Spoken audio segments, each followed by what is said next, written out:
Hey there, guys. Welcome to the first of several Tales comparison videos. In this video, we're going to be talking about the protagonists across the 10 Tales games I have played. Um, Looking at things, you can obviously see that I do have Jude representing the main character of Tales of Xillia, and I realized that you could argue that Mila is actually the main character of that game. And in fact, objectively speaking, I think she makes more sense to be the main character than Jude does. But that doesn't actually change the fact that when I played Tales of Xillia, I picked Jude as the main character, and so my experience with the game is as Jude as the main character. So if I'm talking about a comparison of my expectations and what I saw, then yeah, it's going to have to be Jude when I look at them. So my 10th favorite Tales protagonist, Asbel Lhant. So I had this whole speech set up about, hey, this is my 10th favorite. This doesn't necessarily mean I don't like the character. This doesn't mean I think the character is bad. But yeah, honestly, Asbel is not a good character. Like, just straight up. A lot of the characters have qualities that I still like, but it's all the things I liked about Tales of Graces had nothing to do with Asbel.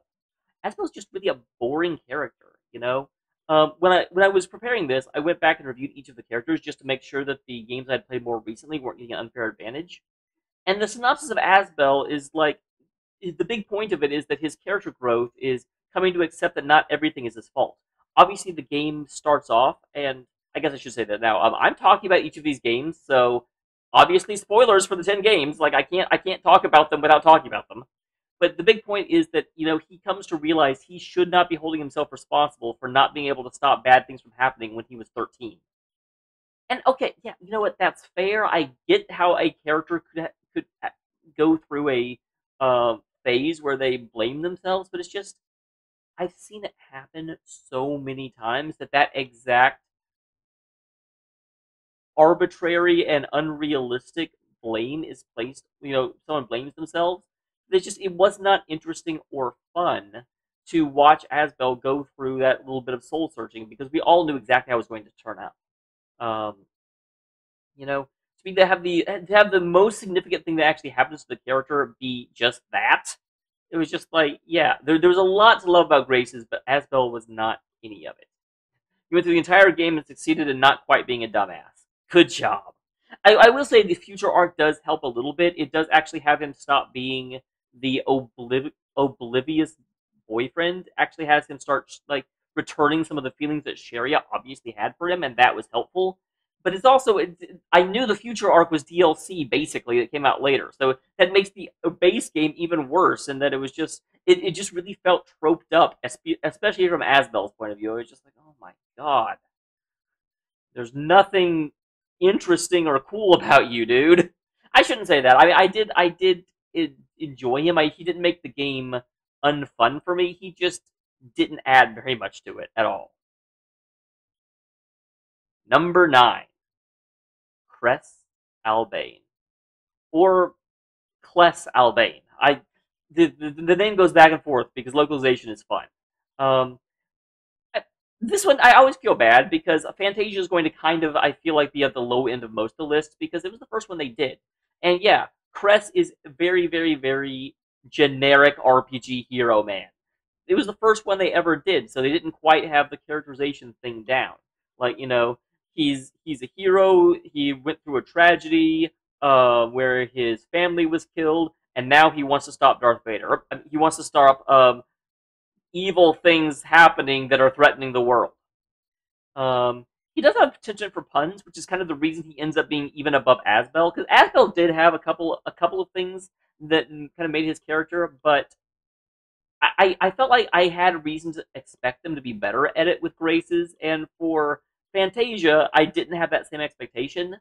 And so the fact that there was still, like, I'm going to douse with just a great line in there that was, and in the research, he did a lot of other things. He started, and this ends up being pretty regularly, but he was the kind-hearted buffoon of the party. A lot of the jokes were at Cress's expense, which, to be fair, that's something that keeps up. You can say the same thing about Lloyd. You can say the same thing about Velvet to an extent. You can say the same thing about a lot of the characters.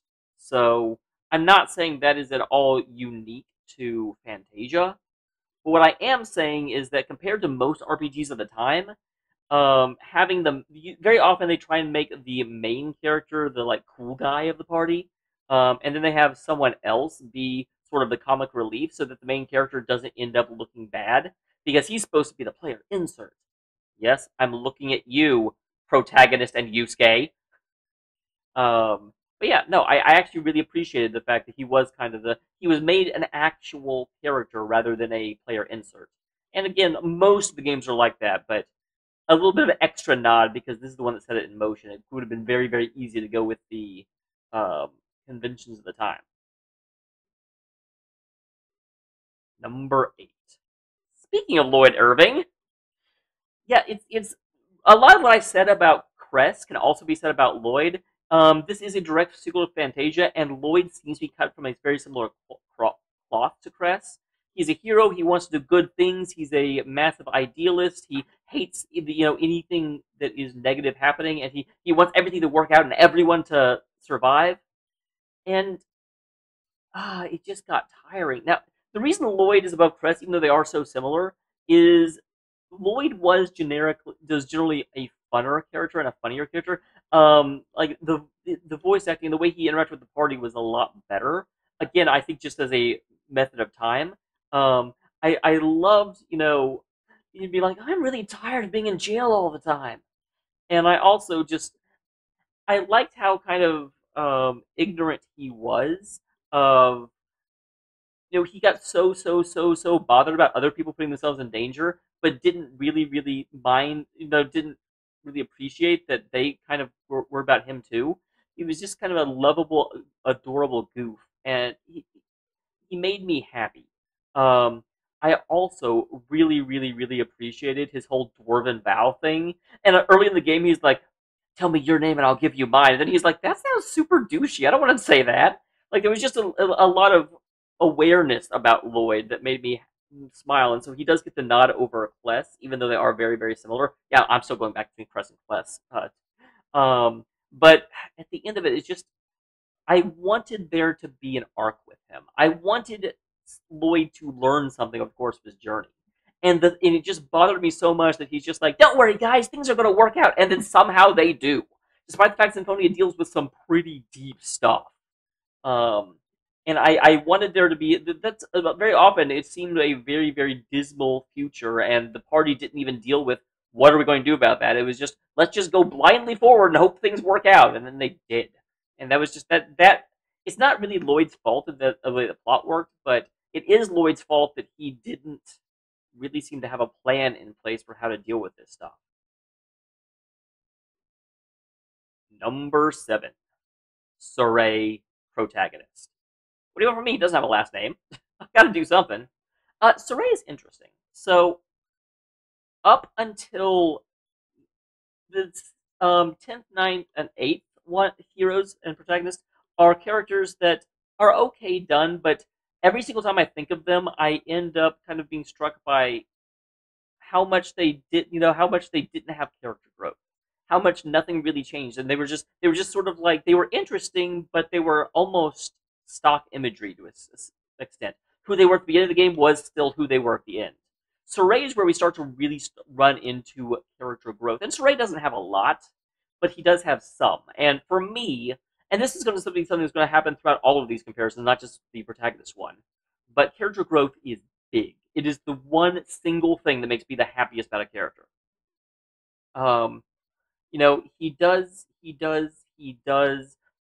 kind of have a similar start to Lloyd, where he wants to go out and he doesn't want anyone to die, and there's this really weird tension where he wants to hang out with Rose, even though Rose is an assassin. He's like, "Yeah, you shouldn't be an assassin. Killing people is wrong," and she's like, "Shut the fuck up."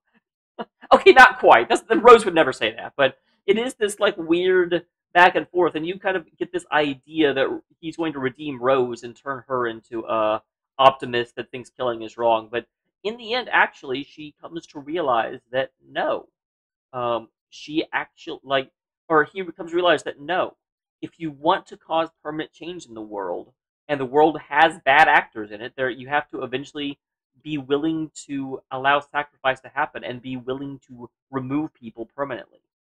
Um, and it's very very interesting. That is a direction I didn't expect the character to grow, and I was very very happy to see that they were willing to deal with some of the tough realities of the world they had sketched out, which was cool.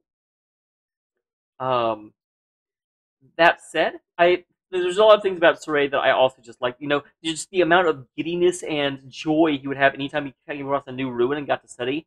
A lot of the protagonists in the Tales series are kind of like lovable but dumb, and Surrey is one of the ones that isn't. Like he very, very, very much appreciates a good archaeological dig. So that was great. That made me very happy. I like smart characters. Um, so the problem with Sorey is, like I said, he has a bit of a breakthrough in terms of his mindset, but in terms of the overall story he goes through, like he starts off at the beginning when he stops the Lord of Calamity, and then the game ends when he stops the Lord of Calamity. Like the actual like his outlook changes a little bit, but the story that his actual like journey is very very linear, which is a bit of a frustration. Also, and I try not to look at this too much, but I can't not talk about it. The scene where Sorey takes on a whole army is just fucking awesome. Like, I really try not to look into the cinematics too much because that does give a vast bit of advantage to the later games that came out. But I just can't not talk about this. That was cool. That was very very enjoyable. Number 6, Velvet Crowe. So Velvet's a fun character. I liked her quite a bit, but similar to Sorey, she doesn't act. Her like journey is a very very linear. It's like very very early on, her brother gets killed, and she gets locked up. And as soon as she escapes from prison, she's like, I'm going to kill Artorias and avenge my brother Laphicet. And then the game ends when she kills Artorias, and it's just it felt like she was an arrow flying towards the end of the game, and the game kept putting in like corners that she had to go around. But the plot didn't really seem all that dynamic because of it. Um, she's also standoffish, which is interesting. Most games do have a standoffish character, but it's rare for it to be the main character, and I thought they handled it pretty well. I very much enjoyed how much like the relationship with Fee is the one that really, because it goes out and she starts off barely being able to look at him because how much he reminds her of Laphicet, and then she comes to think he is Laphicet, and then she comes to find out he's not actually Laphicet, which was cool as hell, by the way, because I totally like got kind of thrown by that. I really thought that he was Laphicet as well. They did a great job misdirecting on that one. Her relationship with Magilu was also very, very interesting because there was a unspoken like it, it reminded me of some of my the friendships I have with my friends because there was definitely a deep and unspoken respect there, even though neither would ever acknowledge it, and it was cool to see. Um, I I do have to say one of the things that kind of took away from it, and this is not necessarily with her character, but her wardrobe drove me crazy. Not that she looked bad, but I'm just why are not more people in the world being like, "Hey, who is that girl and why are her clothes shredded?" Like people should be trying to either pick her up or offer her help. It looks like she got mauled by beasts and nobody actually noticed. That was weird. Um, but yeah, at the end of the day, like I thought she was a good character. I thought she had the reason I kind of put her above Sorey is that even though she doesn't really have necessarily a breakthrough on the way she thinks about the world, the same way that Sorey has, and so you could argue that Sorey has more of an arc, she did have a much, much more fulfilling arc with Laphicet and coming to understand compassion and like learning to care about the world even while she was actively trying to destroy it. It was an interesting dichotomy that went on. It just puts her above Sorey in my memory. Number 5, Jude Mathis. So remember when I was talking about how Sorey was a like archaeologist and got really really excited about learning stuff, and it was so good to have just not the good-hearted but brutal and kind of dumb protagonist. My God, Jude is probably the smartest protagonist of all the Tales games. It's great. He also isn't a swordsman, which is like not really a part of his character, but it was very, very, very refreshing to play Jude. Um, he's a scientist. He loves books. He loves learning new stuff, and oh, but his quick step is just so, so, so cool. It's just there were definitely times where the entire party was down, and Jude just was able to just stay alive basically forever because he would just quick step nonstop. So wonderful, wonderful, wonderful. His actual story is a bit of a slow starter, and you can say that about Zillion in itself. He starts off as just being like, "Well, my dad sent me to medical school, so I guess I'm here. I don't really have any goals of my own. Hey, she's cute. I'm gonna hang out with her." Like, and that's his whole story for a long time. It was weird. Um, he eventually does find his own calling. He wants to solve the problem of spiritual energy being drained from the old world, and yeah, like it makes sense. His like the arc of him finding real purpose, and then you really start to see him shine as his own person towards the end. At the beginning, he just really seemed like a whipped dog, and even the party commented on that, which was also kind of fun, to be honest. Nice little reversal. Usually, the main character of the Tales game ends up being kind of a chick magnet, and all the girls kind of have a crush on them. But in this one, it really kind of felt like he was the hanger on, and that was I liked that. That was cool. Um, However, he is the fifth place, and if you can tell me, I mean, like I legitimately and genuinely like him. So, what is going on that he ended up down at fifth place? Well, if you watch my playthrough, you probably can guess. There is one thing about Jude that bugged me when it happened, and continues to bug me the entire time. Um, After the heroic sacrifice happened in the middle of the game, Jude gets depressed, and that it makes sense. It's understandable. It's not a bad thing. The bad thing is that when Jude gets depressed, he kind of actually gets abusive towards Leia. Like she goes in there to try and like give him some food, and he says he doesn't want any, and then he hurls her like her bowl across the room and shatters it, and doesn't even seem to care that like it's a super super super dick mood, and I get it. I get that the whole point of it is supposed to be like, oh, look how upset Jude is. And I'm like, Jude's a fucking dick. Like, no matter how upset you are, you don't lash out and you're not mean to your like other people. That had nothing to do with it. That's a jerk move, man. And that's the I every time I think back on Jude, that kind of looms for me, and it's hard for me to really move past it. So that kind of traps Jude down at the number 5 position for me. It's too bad. I actually really like him, but that just it's a bad taste in my mouth. Number 4, Luger Kresnick. So Jude started out his story seeing a cute girl, and I mean, there's more to it than that. He did kind of get stuck with her, but for the most part, he's just like, well, I can't leave her alone. He just kind of follows her around because he finds her interesting. Luger has a bit of a similar start where he sees a girl and he ends up kind of getting stuck with her. But in his case, there's no ulterior motive there. It's straight up like, hey, here's this lost kid. I can't I will not feel safe. I will not be able to be content if I don't make sure that she's okay. And that's just so wholesome and wonderful. I really like that about Luger. I think it really speaks well to his overall characterization. So that made me super, super, super plus happy, and it just kind of gives him an immediate nod over it. Also, when you go through the game, Luger's confronted by a lot of super tough decisions, culminating in a massive split between the good and the bad end, based on similar to Surrey a little bit. Is he willing to accept the need for sacrifice in order to save the many? But what's super super cool about this game, and what I mean, it might be unfair for me to say this makes me really happy with Luther, but it kind of does. They actually make that choice a choice. You can go either way. You can take the bad end where you say, no, no one is going to die on my watch. Which, yeah, that's the bad end. It's awesome. Um, but yeah, the fact that Surrey had that realization, and then the end plays out a little bit differently. But in this one, you as the player get to decide which way you're going to go towards the end. And there are so many Tales protagonists that will simply the plot will let them take the higher road of no one ever has to die. Um, And Zillia 2, I won't say it said people have to die, like that's not the message it's sending, but it allows the enormity of the plot to have full weight on the world. And you have to deal with the situation you are dealt, not the situation you want.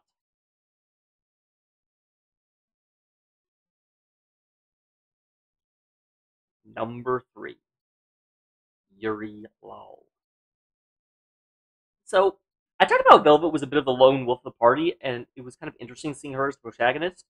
Yuri Lowell is that idea made flesh. It is absolutely how you like address that possibility or make that into a reality. Um, generally speaking, most characters go into some journey and come to like accept some truth about themselves or overcome some way they were thinking. Yuri is a very different. He's a very unique protagonist. He may be the most unique protagonist in the Tales series. Um, so Yuri's journey is one of accepting. I talked about this a little bit with Lloyd, but Yuri does it much better. He accepts that his actions have consequence to people who care about him. Very, very early on in the plot, he would just disappear and go do things under the shadow of night because he didn't want to tell the rest of the party about it. And the party worried about him, and they worried they wouldn't be okay. And whenever he'd be gone for a few days, then they'd come back and they'd be just worried sick. And it wasn't really until Asbel basically put her life on the line that he realized, he's like, what are you doing? Don't you know what this does to me? And then he's like, oh shit. That's what I'm doing all the freaking time. That's bad. So, yeah, it was very, very, very interesting and kind of heartwarming that his journey isn't overcoming any particular style of thinking. His journey is realizing that trying to spare his friends by not letting them into like what he thinks or what he wants to do or who he really is isn't sparing his friends. It's just making sure they can't really be his friends, and it's not worth it in the end. It was a very, very cool way of a cool way of having the character grow. Um,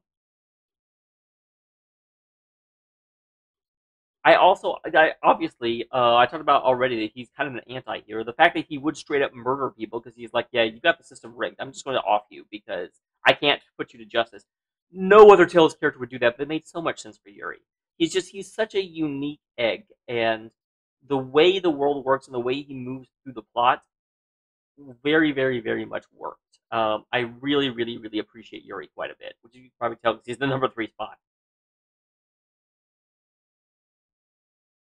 Number 2, Luke von Fabre.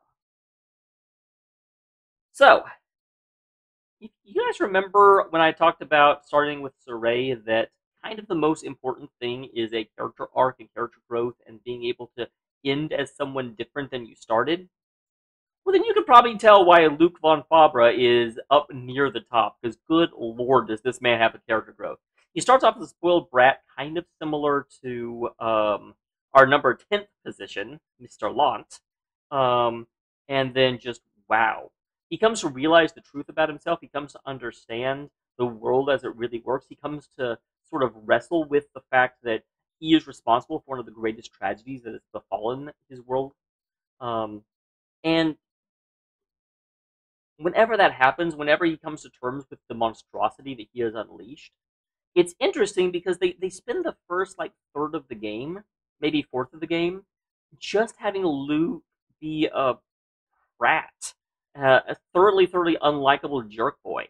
And granted, that kind of that colors just how much of a character arc he's going to have. But after he does it, and he's just like, "Oh, I didn't mean to do that." Like even as the player, you're just sort of like, "Shut the hell up, man." And then when that turns around, and you actually have, the party also just is like, "Please just stop talking to us, man.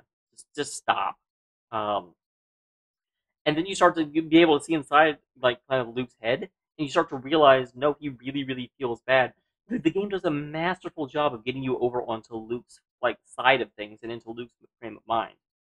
Um, and I'll never forget towards the end of the game whenever Luke started to go through like photon separation, and it's just like, dude, you've got like maybe a month left, maybe a week. Like we don't really know, but you don't have very much longer. And he's like, well, you know what? The most important thing to me, even in the what little time I have left, is that we undo, or not really undo, but we make up for the damage I caused. Like that really to me was like, okay, this guy is legitimately acting as a hero. Um, it would be so incredibly easy for him to just say, I'm just going to go and enjoy what time I've got left. Like I can't fix this. But no, that's not his approach to things. And nor should it be. So was very happy and impressed with Mr. Luke. Um, really enjoyed him. Not to mention, I realize I'm very serious and plot focused on all this. Um, but yeah, I also did like the little nod they had towards the beginning of the game where he just froze up and was like, "I can't kill people. What are you? What?" No other Tales character really done it. Like Jude did have a bit where he was like, "I don't feel good about this," but the way they handled it with Luke was just great and amazing and incredible and fun. I mean, I shouldn't say fun actually. I remember I got annoyed with it at the time because I wasn't expecting it, and I don't handle surprises very well. But looking back on it, it really makes sense for who he is. Just a lot of little nods to characterization. It was very good. Number one, Emil Castagnier. I don't know if that is it Castagnier. I don't know how to pronounce his last name, but oh my gosh. So Emil and Luke are almost the same character in broad strokes. Both of them are responsible for a massive, devastating blow against a lot of innocent people. Both of them have to deal with the fact that they have enormous amounts of power at their disposal and that they have used that power incorrectly in the past. The big difference between Emil and Luke that kind of causes me to give Emil the slight nod over Luke is that a Emil is not thoroughly unlikable in the same way Luke is. I definitely got annoyed with how much he apologized early on, but that didn't get on my nerves nearly as much as Luke's understandable but also still frustrating um noble air bit where he was just, oh my god, dude, you're out in the real world. Can you stop pretending that you ah like it frustrated me even though I understood why he did it there. You can have that where it's like this is good characterization and it also annoys me. So Emil didn't really annoy me, although he did kind of go a little long in the tooth at times, I'll say. But then also Luke was trying to make up for something he was manipulated into doing. Emil was responsible for something that his alter self had completely willingly and knowingly chosen to do. So there's a little bit of difference between those two things. Um, one of them is oh, I messed up, but it's not my fault. He even said it's not my fault. To the point where that also got annoying. But it is legitimately not his fault. I'm not mad at Luke over it. But then the other one, like it's a true redemption arc because it's like, wow, I have made terrible mistakes, and this is something I should have had the power to stop, but I didn't. Um, that's just that it's the best redemption arc because it's actually something he did wrong. Um, the at the end of at the end of the day, I also kind of find Emil's like personal. Like, obviously, I can't say that Emil's journey is realistic. I certainly never had to deal with the fact that I'm a like literal god. But having to wrestle with the dark side of your personality and trying to assert dominance over who you want to be, especially in your formative years, is something I can relate to a lot more than I can relate to. Oh, you have a lot of resonance with the seventh phone on. Like Luke, the struggle he was going through is somewhat relatable, but Emil's was almost entirely relatable. It's I don't like the person I used to be, and I need to stop being it. I need to assert control over my destiny. And yeah, like to me, that's why he is my favorite Tales protagonist because he is a picked on kind of abused kid that realizes that there is a great deal of strength and ability buried inside him, and that he can use that to take control of his own destiny. And I won't say that resonates with me. I was never really abused, thankfully, but it is a message I can buy into a lot easier than I can buy into Luke. And then of course, as we get further and further from the top, the message is less and less succinct. But Emil just kind of hit a very, very nice note. A lot of people really hate Tales of the New World, and I don't. Obviously, it's my favorite game. We still have another 14 of these videos before we can determine that. But for right now, yeah, Emil gets the Damiel hats off of approval.